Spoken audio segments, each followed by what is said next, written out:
You're listening to Obstacle Racers New Zealand.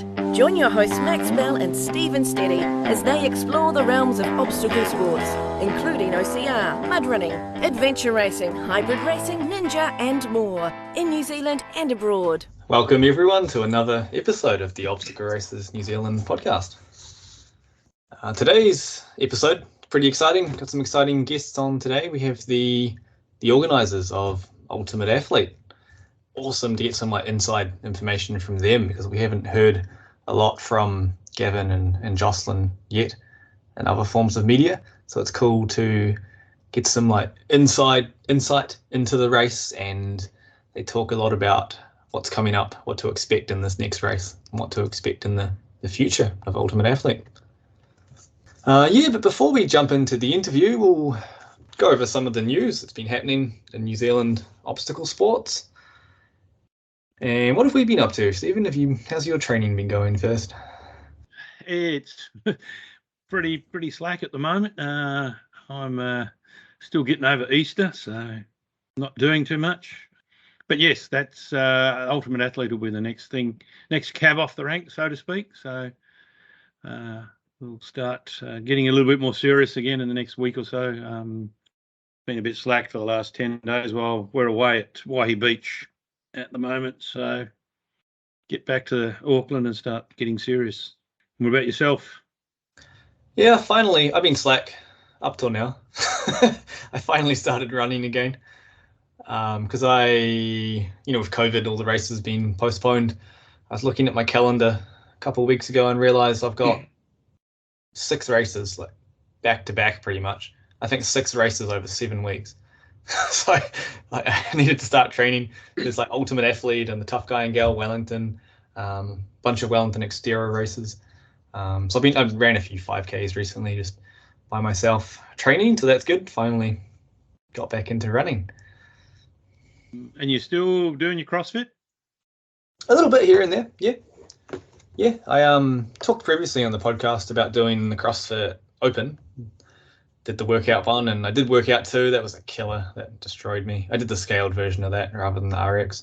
And then I got sick with COVID, couldn't complete the 3rd open workout, which is a bit of a shame. A little bit thankful as well, because it involved muscle ups. So I don't know if I can still do those. I used to be able to do them in my 20s, a long time ago. Yeah. But haven't tested myself now. But still doing CrossFit and still running and needing to up my frequency again. Yeah, like I said, I've been down at Waihi Beach for a little while, so I've been doing a bit of trail running and everything, but I must admit I haven't been in the gym for a little while, for nearly 3 weeks, so that'll have to start happening next week, getting back into it.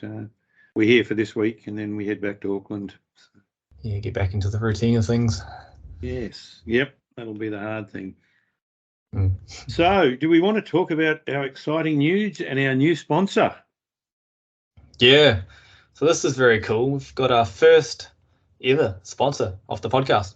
The exciting thing about this is that it's a company and a product that I wholeheartedly believe in. I've used their product, and that's the reason that they are the sponsor, actually, is that I tested their product and put it through a pretty thorough test, and I emailed them about the amazing story. I'll talk about that in a minute.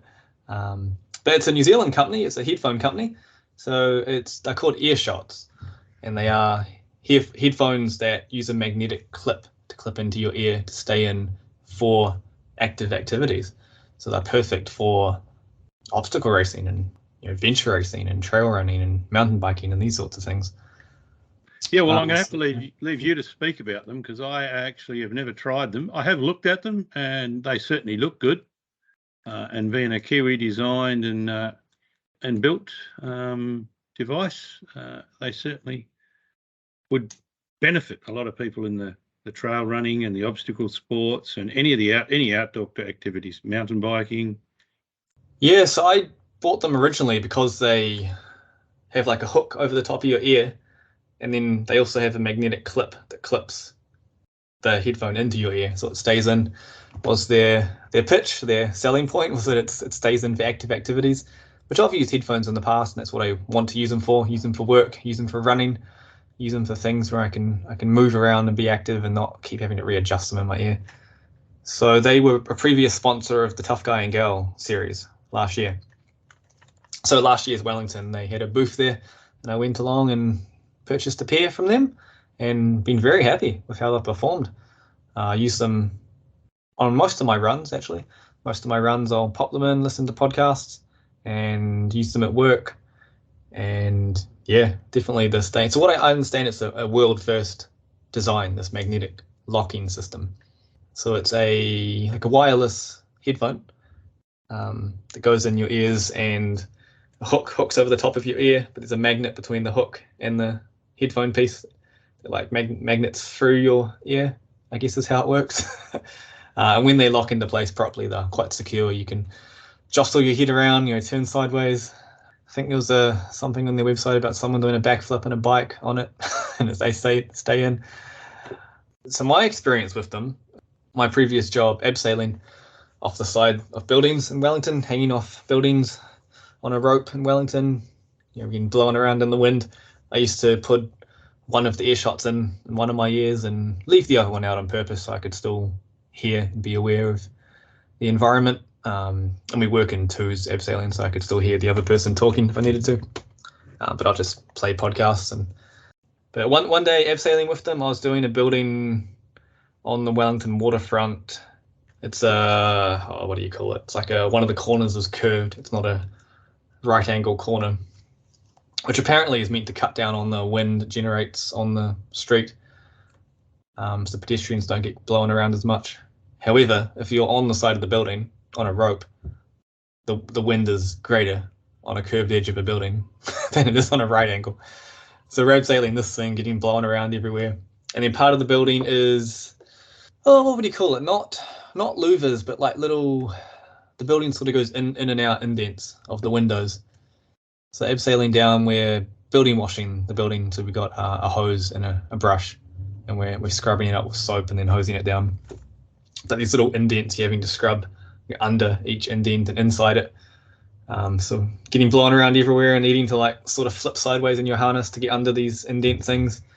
And so as I get to near the bottom of this building, it's been flipping side to side, getting under these indents, and I must have like knocked the clip off the headphones loose. Never had a problem with them in the past. But as I was near the building, it fell out of my ear and dropped maybe 3 stories. It landed on top of the podium, on top of the roof of the bottom part of the building. And I was like, damn it.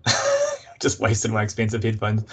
I'm looking down and finally found them on the podium. They landed in a puddle of water, which I'd created, hosing down the building.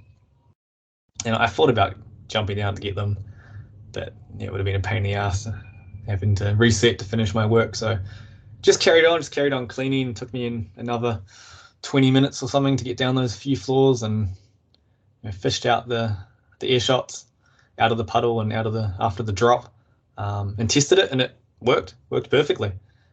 I was very amazed, because not only did it survive the impact, it survived being submersed in water. And talking to the ear shots people, they were quite surprised by that, actually, especially the water submersion part, because the ear shots only splash proof, aren't they? They're not actually submersibles. They're sitting in a puddle for 20 minutes or more. They're not rated for that, but they survived perfectly in my testing. Unofficial test. Yeah. But I love them. They're good for podcasts, and I actually lost my pair, but slightly before that, and purchased another pair from the company. And now that they've come on board as a sponsor, they've just redesigned the ear shots. They got their second version coming out, so they're sending us a free pair to review, to use, to talk about. Yeah. It's very exciting. No, that will be interesting to see how they compare to. I've used other ones, both Bluetooth and the cable ones, and it's always having something that stays in your ear. And obstacle course, well, they don't recommend you should wear them, but when you're training and flicking over fences and stuff like that, finding something that's going to stay in your ear is hard work. Even just trail running and stuff like that. We haven't reviewed the new version yet. We'll talk about that once we get the pair in. But the old version are definitely awesome for podcasts. And I found the sound quality isn't the best for music. But that is the main improvement they've made in the new version, is that they've really improved the sound quality. And my other complaint with them is there is no volume control on the actual earpiece itself. There's a single button that can be used to stop, start, and accept phone calls and that sort of thing. But to change the volume, you need to pull out your phone or whatever device you've connected it to. So that's a bit annoying. Do we know if they fixed that on the new version, or are we going to have to wait till that turns up? I don't believe they've fixed that, no. Oh, well, maybe it's something when we get hold of the founder and CEO, James Bell Booth, maybe that's something we can quiz him on when we bring him on for a bit of a chat one day. Yeah, so if anyone wants to try out Earshots for themselves, which we highly recommend them, we have a discount code to share on this podcast to save 10% off. You can use the discount code NZOCR. Just go to their website, earshots.com, enter that code in the shopping cart, and yeah, save yourself 10%. So not much racing's been happening that I know of. I watched a bit of the end of the, or not the end, I've watched all but the last episode of the Spartan Games. Oh, I haven't watched that yet. Yeah, we need to talk about that on the podcast. Yes, that's been good. It's actually, I think it's a better version than it was for the first year. The first year was good, but this other one is a lot more professional. It's been well filmed. I definitely enjoyed watching the first season. So this one's available for free online again? Yep. I've been just watching it on Spartan Channel on YouTube. We've got a few other exciting people coming up in the next few weeks that are well worth a listen. So keep your ear out for those.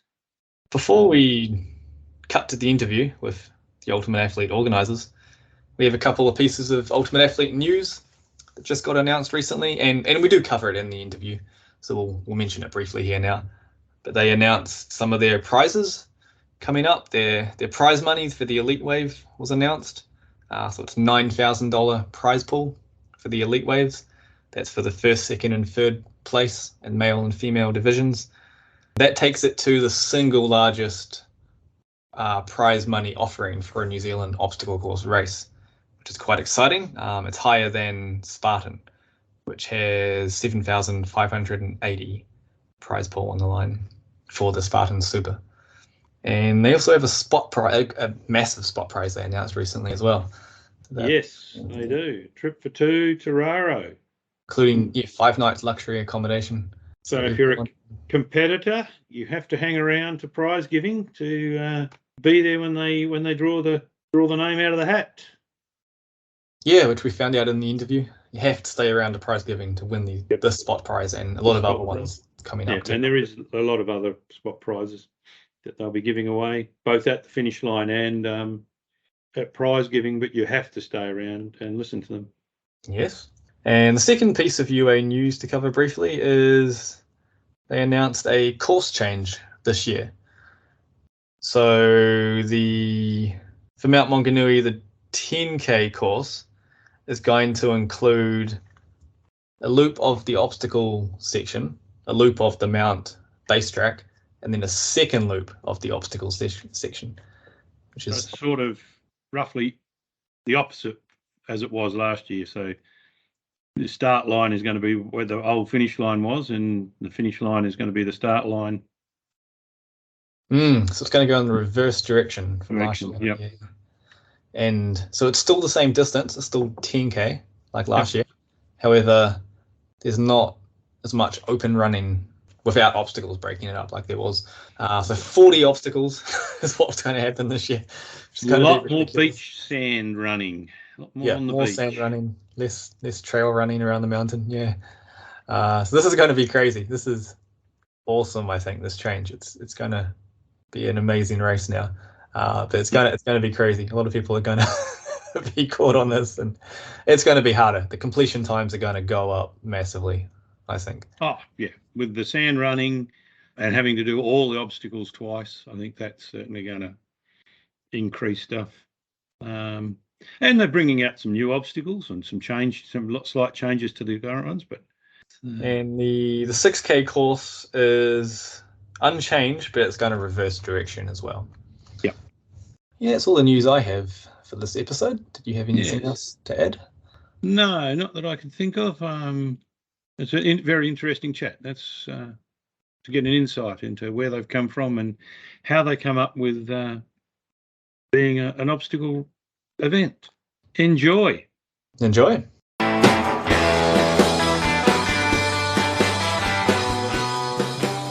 So my favourite episodes, Stephen, we've had on the podcast so far is, I would think, talking to event organisers. Get some good insight into events. And this episode we have the organisers behind probably the most exciting events happening in New Zealand OCR at the moment. We have Gavin and Joss, the couple behind the Ultimate Athlete events. How are you guys doing today? Hey, Hello. good. Good. How are you? Yeah, going good, thank you. Good for a Tuesday afternoon or evening.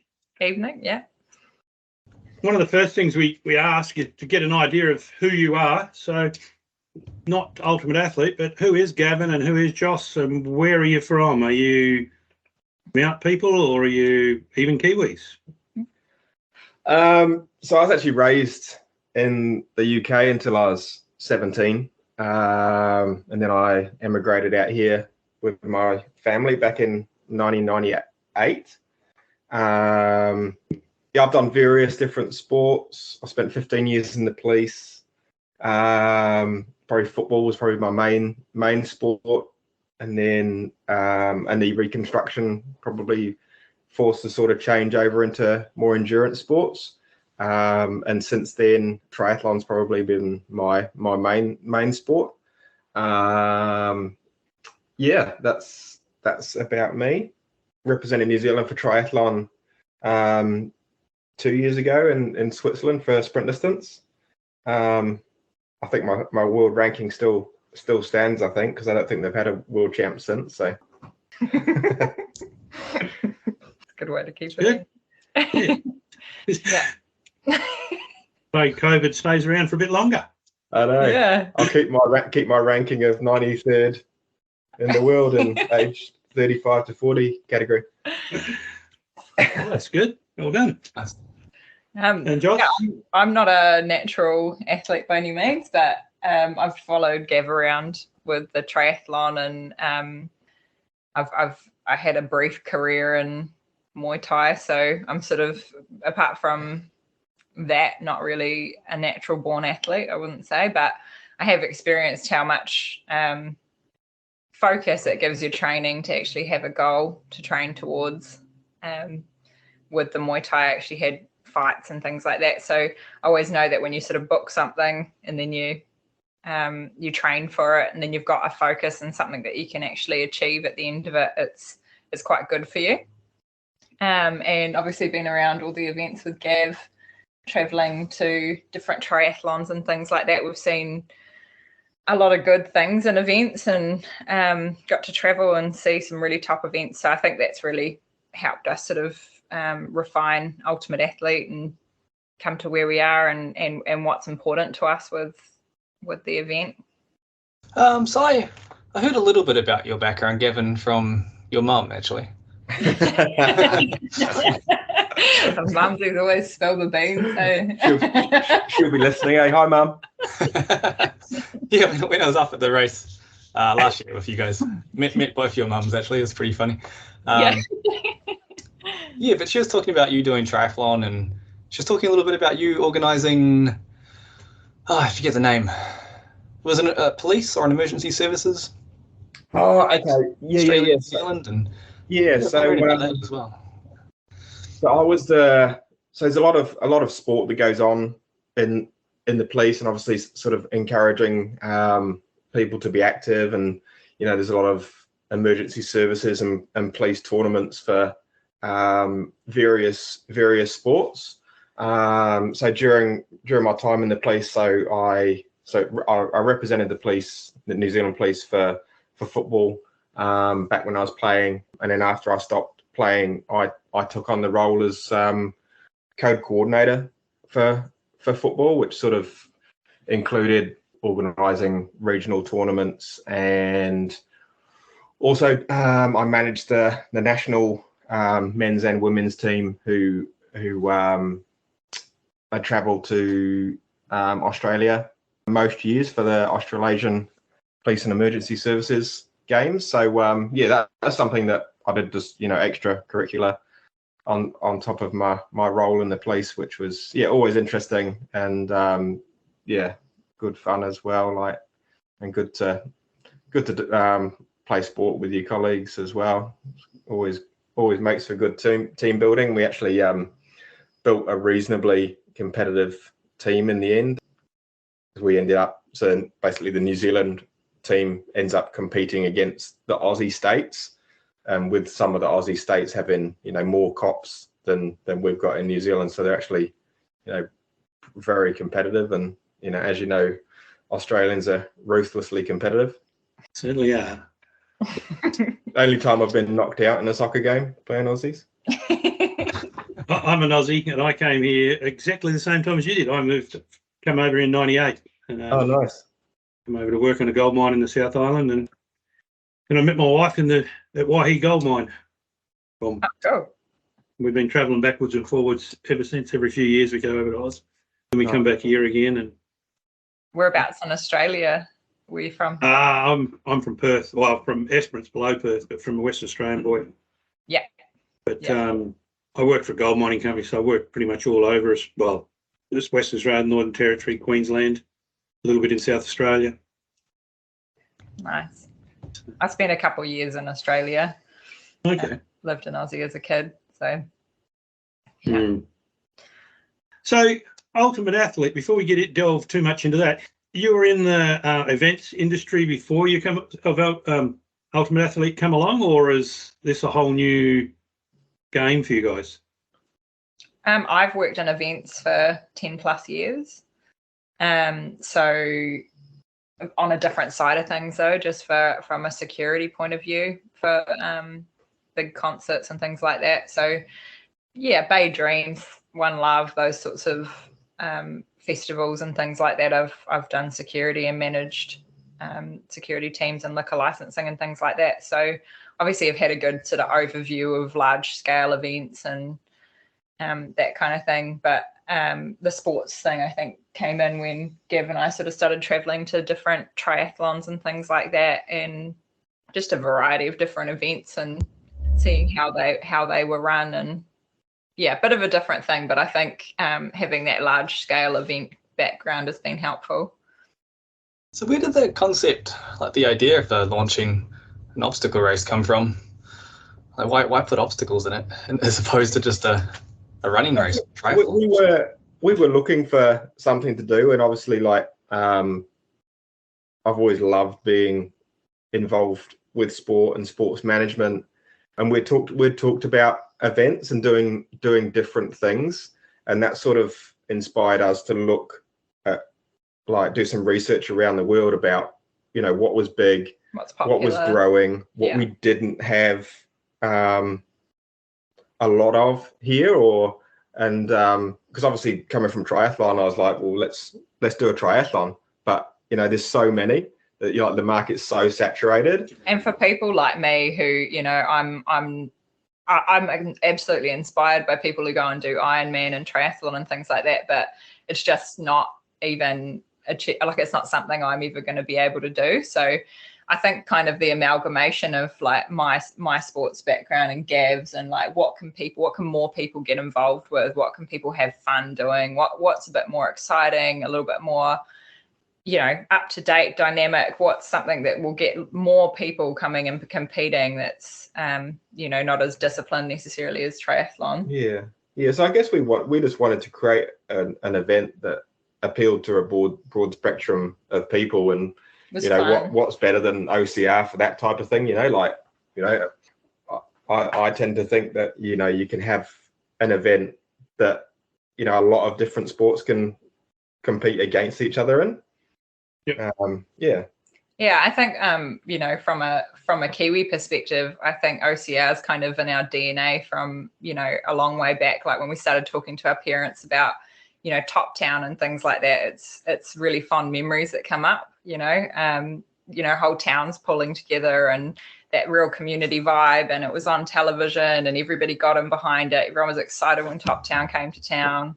You know, the teams got really competitive with each other, and there was always fun and, you know, teams working together. You got really fun events and made for good TV and good like fun activity, you know, good. Yeah. I think there's a lot going for OCR. So have either of you two done an OCR event other than your own? We haven't even done our own.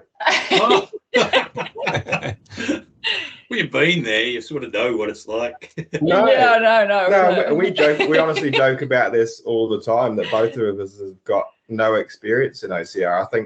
I think also as well that's also allowed us to create something that's probably a bit different, because we're just creating something we think would be cool to do, from what we think's cool to do, and maybe from a little bit more of a beginner perspective. You know, we're sort of hoping to bring new people to it, people like us that are wanting to start somewhere and find something that they're into, that they can look forward to and train for, and be excited about.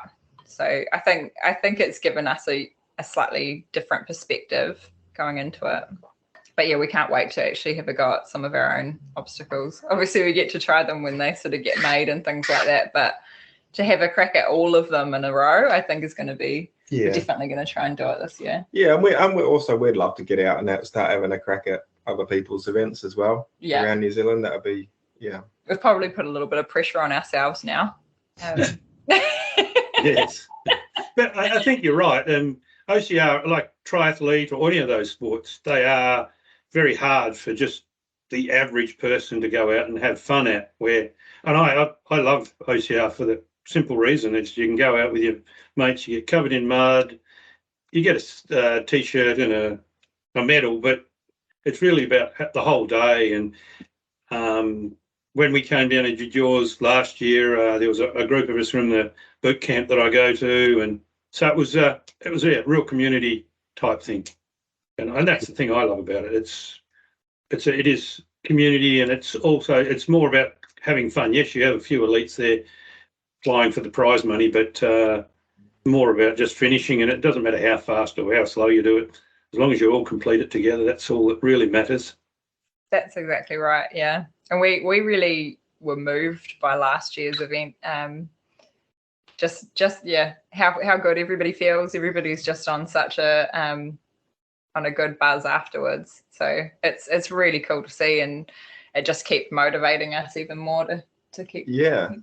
Yeah, 100%. And you know, obviously, I've competed in a lot of races, and you know, received a lot of like participation medals, and being in the role of giving those medals to people was something that I really look forward to doing myself. And you know, that was probably one of the best things I enjoyed about running the event last year, was, you know, giving out the medals to all the participants and the kids as well, which was even better. Yeah, that's quite emotional actually. There's some pretty cool finish line stories and emotions and things like that, and it's just such an awesome thing, and we're pretty proud to be a part of it now, and help grow it in New Zealand and get lots of people involved in it from a beginner perspective, I think. And that's why we put the podcast together, and because we were bored over lockdown. Couldn't do any events, so we thought we'd just get on the radio and talk about them. Yeah, why not? Yeah. One thing I love about obstacle racing is that it's mass participation as well. Like you guys were saying, there's so many different sorts of people who enter, and it's quite friendly to beginners, and you know, people can get better at it and do it faster. And through this association, this idea of doing obstacle sports association, where it's obstacle racing but also ninja warrior type stuff, and adventure racing. But adventure racing and ninja are like specialized. You need a skill set or a big endurance base to be able to do it, whereas OCR is the mass participation side of it, where it draws in so many people. And yeah, it's quite exciting to see. And I love the experience of it. Like, the races are a little bit intimidating, I think, signing up. Like, you're not sure if you can do it, looking at the obstacles and the distance, and You get that awesome sense of accomplishment at the finish line once you've conquered the course. That's it. I think you're always going to get that feeling of nerves when you that with the unknown, or if you've never done something before.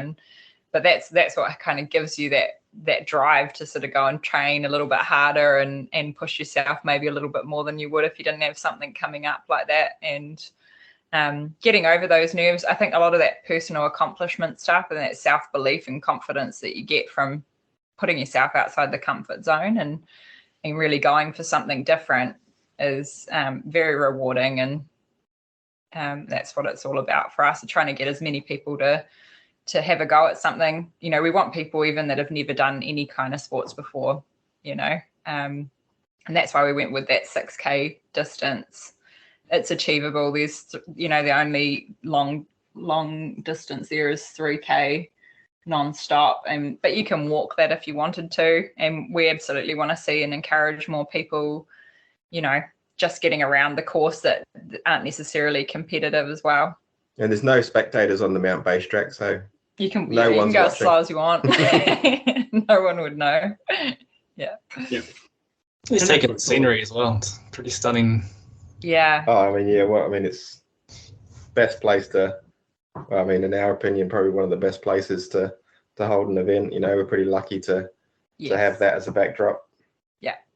Well, yes, certainly are. That is a good little run around there. It's better than running on the beach, I can tell you. Yeah.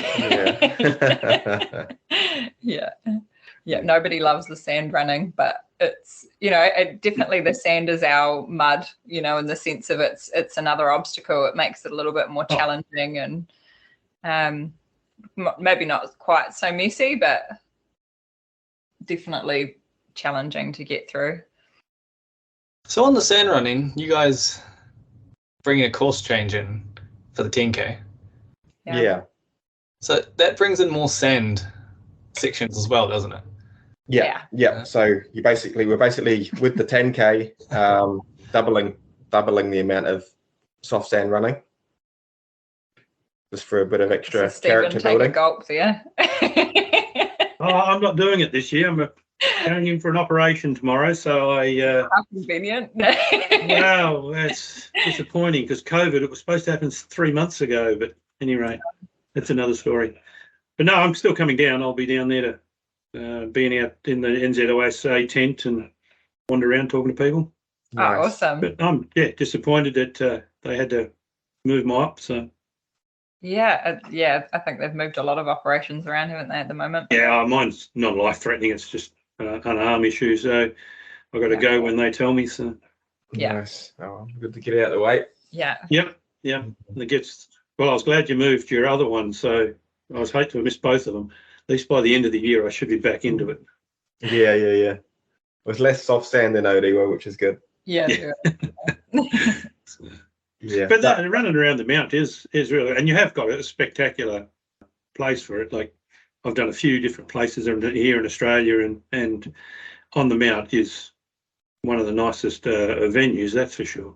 Yeah. I mean, we're pretty lucky every day. It's sort of a mood boost for us to be able to go down and either go round or up the mount or down on the beach, and we enjoy it regularly. So we just wanted to sort of, what better place could there be to showcase New Zealand's scenery, and the tracks are amazing, and the landscape and the terrain, which is all part of it, isn't it? You want to get people out in different environments, enjoying different places. So yeah. It'd be interesting to see what people think of the changes as well. Yeah.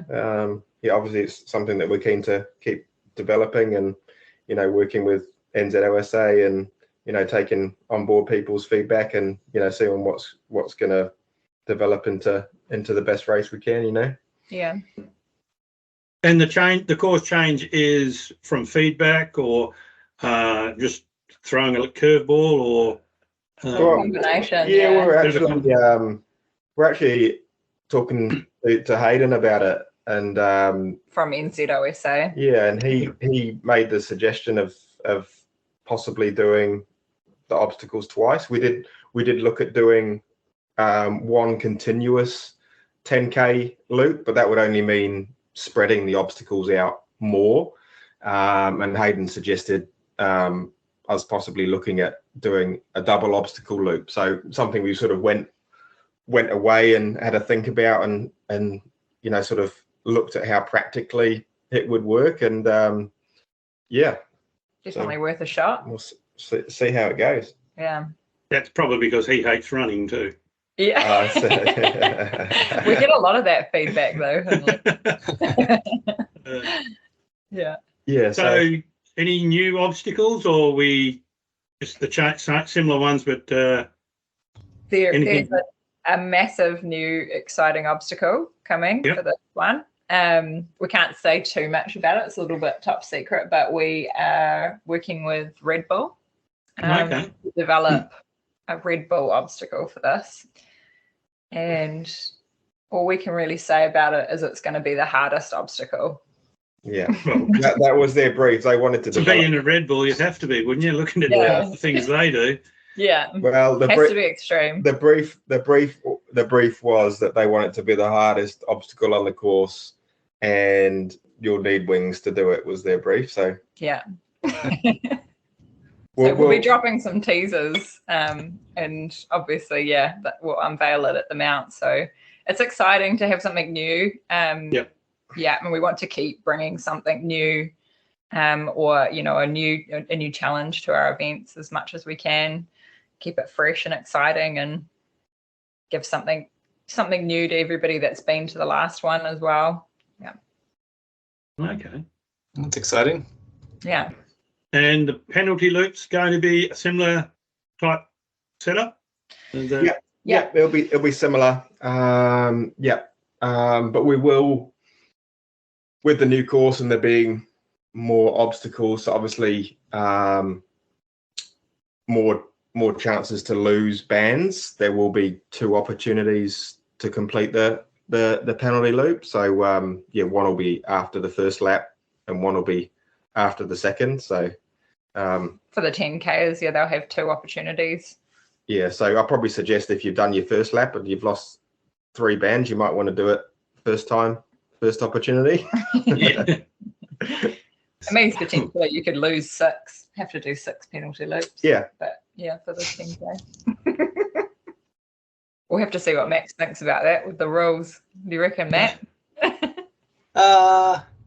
First time I'm learning of it. It's an exciting change. People could lose 6 though, is the downside. Is that? I don't know. Can they lose 6 either way?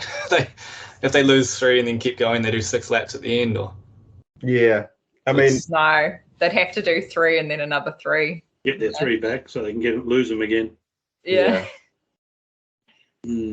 Yes, well, we interviewed a lady the other day who went and did an ultra obstacle course in the States as her first one. And what did she say? She did 300 burpees or some blooming thing, 360 burpees. Wow. She failed so many obstacles. Well, just doing 360 burpees in a day would kill me. Yeah. Yeah, I'm not carrying a log around the sand circle is a lot easier. Yeah. Yeah. It looks cool too. Yeah, yes. It looks tough. I've got a whole heap of questions from the guys I go to the gym with that are going down to it, and they want to find out as much as they can to see what they should be training for. So shoot, we'll give you some inside knowledge. So the monkey bars are the same type of monkey bar? Yeah. We think those are probably hard enough. Yes, because that played with a lot of people last year. They're going, it's got a bend in the middle. It's like, yeah, it's quite tricky actually. It's actually technically quite challenging, the up and down. Yeah, especially coming down is really quite challenging. Yeah, your weight sort of moves in a funny direction. Yeah, when you come down and get to that bottom where it flattens off again. Yeah. Sort of momentum as you come down and trying to, I guess you get a bit of extra weight come onto your grip. Yeah. On that bottom swing. That's probably, I find that probably the most challenging. That's what happens when you let an engineer have free reign. That's good. I think it messes with people's minds too, the monkey bars that switch grip. So there's the race, the Wairua Warrior at Nelson, they sort of copy some overseas designs. They have monkey bars halfway through, it switches to one vertical pole. So you go along vertically and then back to monkey bars, which it's not really that, it's the same sort of grip. It's not really any harder. But you get halfway through and you kind of freeze and you're like, what do I it messes with your head. Yeah, momentum. Cool. I guess a lot of people carry a lot of momentum through the monkey bars. Depending on your technique, but that would slow your momentum down, which is the same as the rise and fall. Yeah. So, just on that, in other events that, like, if you're not part of the elite team, if you're in a team or you're with your friends, they can help you through an obstacle. Is that a go? I can't remember from last year. Are they allowed to help you along the monkey bars and those sorts of things? I think probably the monkey bars, and correct me if I'm wrong, Max, I think that's one of the ones you can help people on. Yeah. But there is a lot of other ones where you can. Yeah. I think definitely some help for the Red Bull obstacle is going to be good. It'll actually be a really good team one. Yeah. As well. Yeah, I remember we had some discussions about that leading into the first event, the rules on teams helping. I can't remember what we did for the monkey bars. I know most of the other ones that I've gone in, that if you're not in the elite or the age group, that a lot of it, you can help one another over a wall and stuff like that. You don't even have to be in a team. You can just help people. It's more about getting around the course and completing all the obstacles. But if you've been helped, it doesn't really matter. It's more about having enjoyment and finishing. Absolutely, yeah. And we brief our race marshals on the day and just say, hey, look, obviously for our really super competitive people that are out in the front of waves, because we self-seed, we obviously know that first group are a bit more competitive and things like that. We really police the rules a bit more strictly. And then people that are sort of doing it just to get through it, we just want to really encourage them and make sure they have a good time doing it. So, yeah. That's the cool thing, having a separate competitive wave and elite wave as well, is that you can get the people who, they want that experience to go through and challenge themselves, and you can get people keeping them strictly to the rules. And then you have people who, want to go out there and have fun and get help if they need it and help each other along. And it's cool being able to split them up into separate waves throughout the day. Yeah, definitely. Means more people can get involved, which is what we want. And that's what we're trying to do, get people involved and having barriers or saying you can't do that. One of the other events we spoke to the other day, and he said that was one of his biggest issues too, was people put their own barriers up. So it's trying to make it as easy as possible, but still fun and still try to do everything done. But for the elites or for the series people, that you have to follow all the rules, and they're strict. They're a lot stricter for them, and having them in a different way makes that a lot easier on the judges and the marshals and stuff such like. Absolutely, yeah. So the 6K is the same course as last time, right?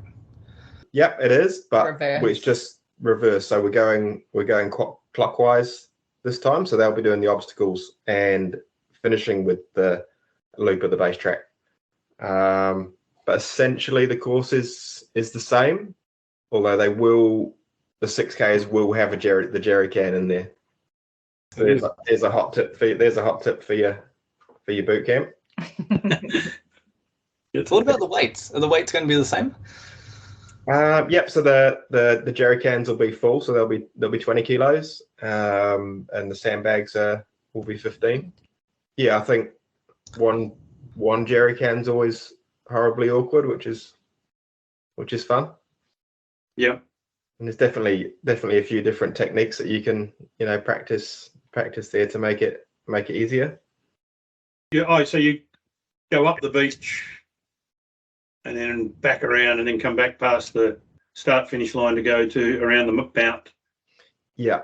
And then you'll sort of come underneath the walkway again and then finish if you're doing 6Ks, or carry on if you're doing 10. Yeah. So you essentially finish where you started last time. So the village will sort of be the opposite way around. So yeah, you'll come back off the base track down onto the sand. There'll be one more obstacle, and the penalty loop before the finish line. So the penalty loop will be on the other side of the race village this time, so closer to the mount. Okay. Yeah. All very exciting. So people would be nice and fresh for their penalty loop. Yep. Yep. So that's the Mount Orewa. Where was the run going to be? Is that all beach based, or was that going to include some? Trying to think whereabouts you were going to have it down there. There's a park, was there, or was it all on the beach? So there's the surf club at Orewa is right next to a little reserve and on the beach. The beach is a perfect 3K. So basically we could do the track with the track off the beach and the beach. We can do a perfect 6K loop.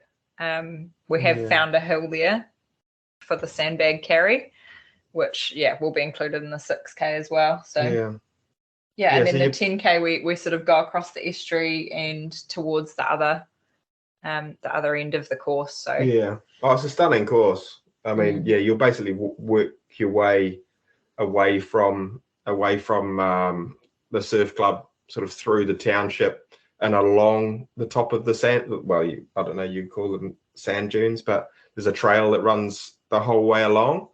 Yep. And then, so basically the obstacles will be in different groups, and then the 10K will do an additional different course. But there's some pretty stunning terrain over there. We are controlled by the tides as well, so you can sort of only navigate that course after either side of sort of high tide, which would mean running on firmer sand.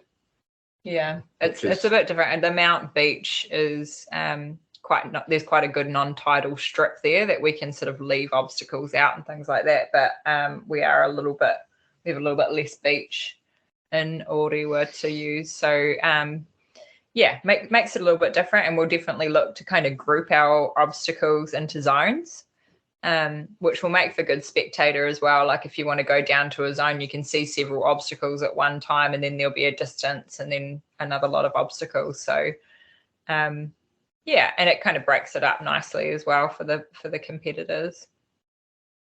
No, it does. Sounds very good. Can't wait to get there at the end of the year. It should be awesome up there. And we've got hopefully the Pahutakawas will be out and it'll be really stunning and we'll get some good weather. Oh yes, that time of the year. Hopefully everything will be nice by then. Yeah. Mind you, the weather's pretty good now too. Yeah, it's nice and settled at the moment. It's good. Yes. And we're not ruling out a water activity at some point. Okay. Yeah. We'll see. Swim across the estuary at Orewa. Yeah. I just did the coastal challenge. Well, that was the last event I did, which was from Whangaparoa Peninsula back to Devonport along the coast. And there's a few there, but I didn't do the whole length because I've been battling with my shoulder. But some of those estuary crossings are quite fun. Yeah. There's some really neat actually when the tide's out. There's some really neat terrain actually at Orewa that we'd love to use. And then, like you said, the tide has a big influence. Like the coastal challenge, I did the 17K, and I don't think it started till my start time was about 3:30 in the afternoon. So you could get the tides right. Yeah, it definitely poses a little bit more of a challenge, and then if anything changes, you sort of you're stuck with that timing, the tides. So have you got any other events planned around the countryside you've got on the drawing board? We've got another one planned that we hope would be this year, but it's probably more looking like next year. Yeah. Okay. Which could potentially be a South Island event. We just probably need a few little pieces of the jigsaw puzzle to fall into place. But definitely looking at adding more events to the Ultimate Athlete series. Looking from you two in the past, you're talking about wanting to launch a national series of Ultimate Athlete events. So that's still definitely the plan. It's definitely the plan. Yeah, we just need to get a little bit more security and certainty with events, obviously, to be able to put it enough on that you can make a series. Yeah, and once we can do that and we can go ahead with more events, we'll definitely look at doing that. We're definitely keen. Yeah, I mean, if all of our events could stay at this, we had a bit more certainty about when they were going to be. We can definitely sort of lock in a series and sort of have a point system or a way in which people can compete. Probably look at having a nationals as well or a final. So did Hayden talk to you about his or our NZOSA's series points system? Is he showing you that? Yeah. He did ask us if that's something that we'd be interested in supporting. And we definitely are. We're all about growing the sport in New Zealand and seeing people take part in as many events as possible. Yeah, so it's definitely something that we're keen to be a part of. Sorry, Max, you were going to say? Competitive side of the sport, having a series that people can carry over, continue their positions across multiple races, and gives them something to train for, another goal. Yeah. It's exciting. And it definitely, having the grassroots level of the sport as well as the elite level, there's a lot of inspiration that comes from those top level athletes doing, bettering themselves every year and competing against each other. So it's exciting to watch, and it's exciting to, speculate on and all that kind of thing. So yeah, we're sort of all about that as well. Just from a grassroots point of view, I think it's pretty inspirational and exciting. It's interesting too the way you guys have structured the timing throughout the day. Sorry, I didn't hear that. My kid's knocking on the door. But you guys have put the elite heat in the middle of the day so that it is spectator friendly and people can watch it. Because Stephen and I talked to Murray from Event Promotions, who does Tough Guy and Gal, that series. So they have a championship race. And we talked to him about they've got their races really, really efficient in terms of timing. Mm-hmm. So they set their waves off really close and they pack up right afterwards, and it's so well run. But in terms of, it doesn't lend itself to spectators, because their championship wave, they set off in the morning, and then as they're on the course, they set off the next wave. So they're following them, and I don't think there's any clashes, but it doesn't give that opportunity for people to, watch people who just smash the course. And it's cool what you guys are doing with having it in the middle and having that kind of zone where people can watch the obstacles and watch the penalty loop. And I think the spectator element for us was like, really looking at OCR and being like, why, what can we do that no one's doing? What makes the sport have that really good community vibe and gets more people involved in it? And I think if you can see something and you can relate to it and you can watch it and things like that, you're going to get more involved in it. So having that spectator element was a massive part of our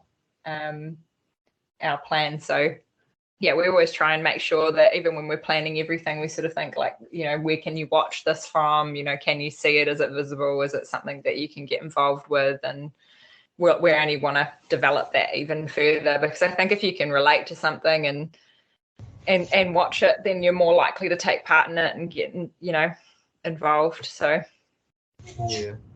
I think also coming from triathlon as well, they all start so early. From a spectator point of view, is quite hard, and to get people down there to watch things. I think having a later start time for us is quite important, so we can get the kids down there watching, and like they're getting that inspiration from the elite. So having it at a more sort of practical, convenient time is better. I know it's not easy getting kids up and out the door at like 6 o'clock in the morning to come and watch a triathlon.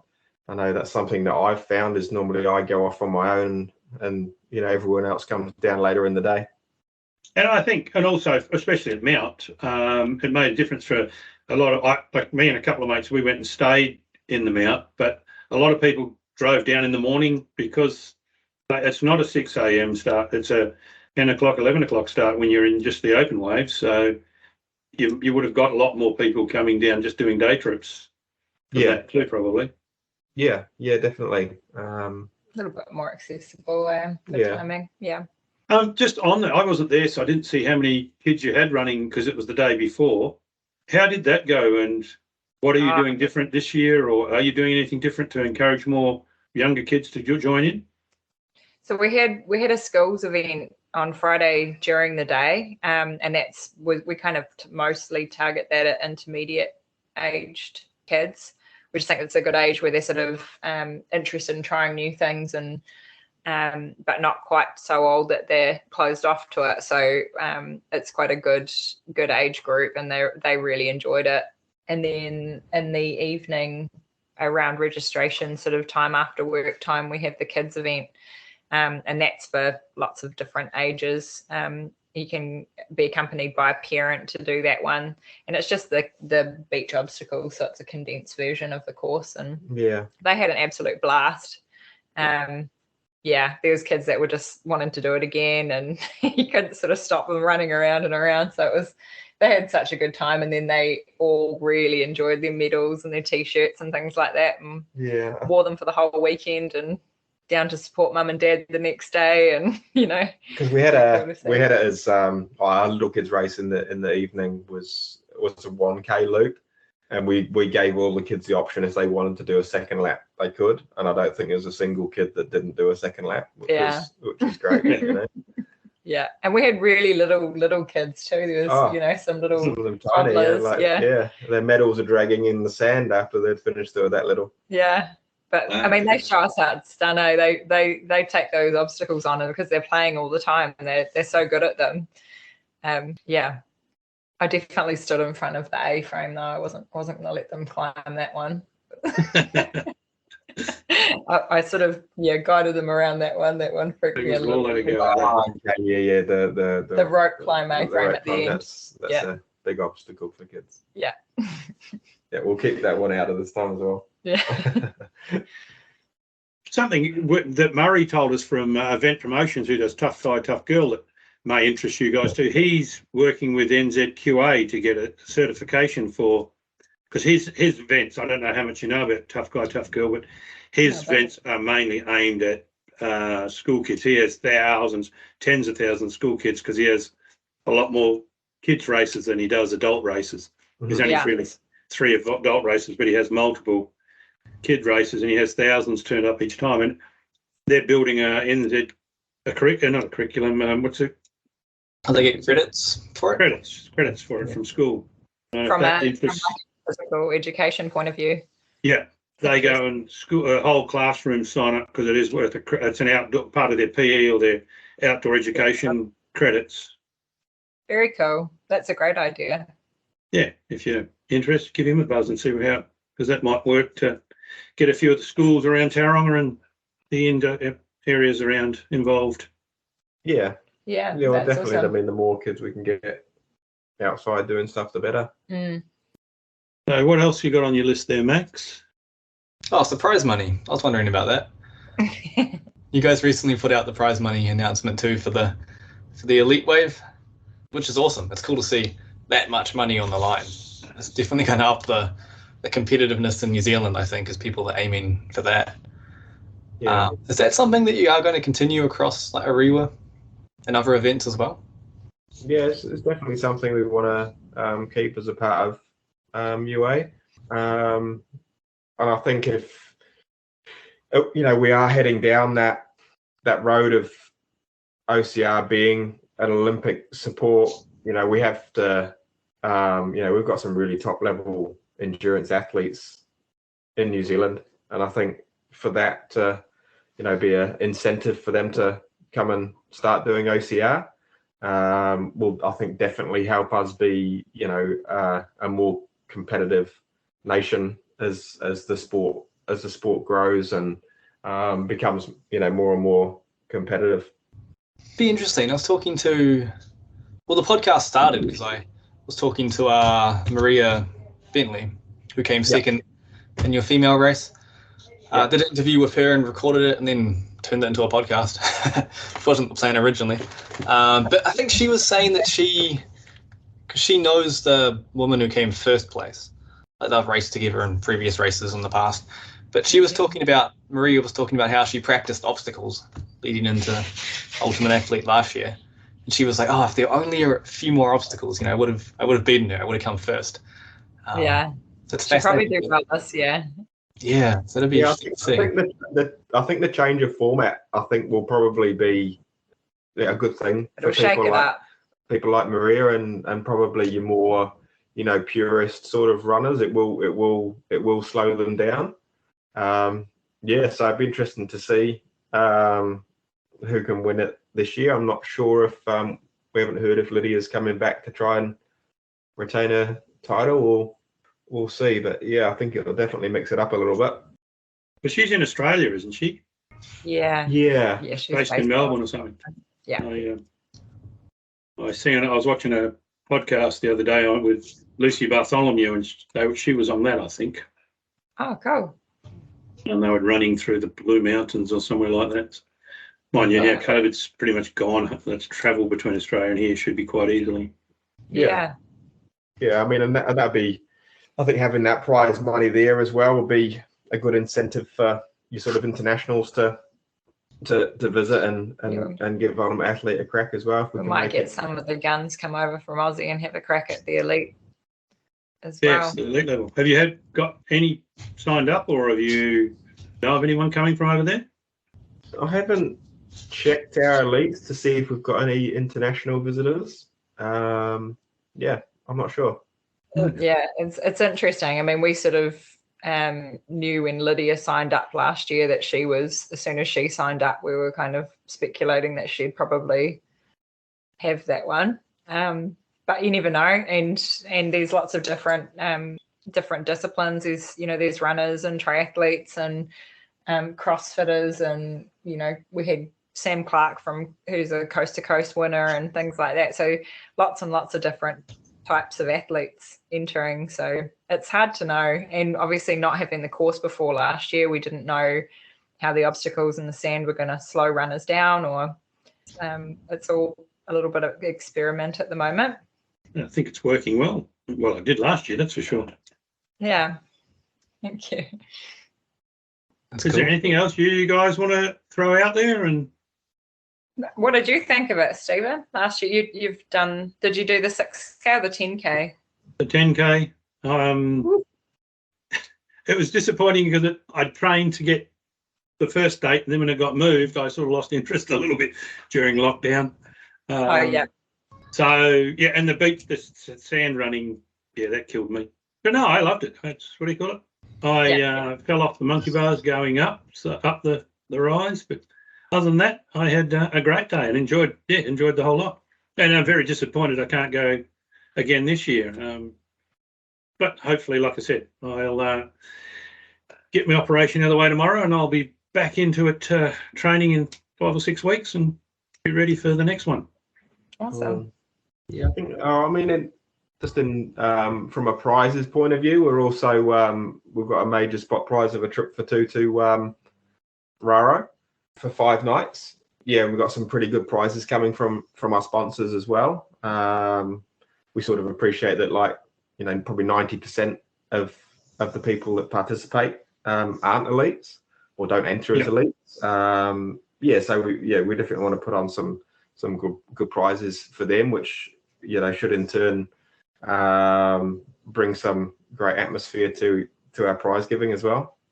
You have to be present for the spot prize draw, so hopefully that'll have lots of people sticking around and creating a really good atmosphere at prize giving, which will be cool to round the day. So these are spot prizes. He's just going to sort of draw someone's out of the hat. Okay. Oh, that's interesting. So anyone that enters is in for that.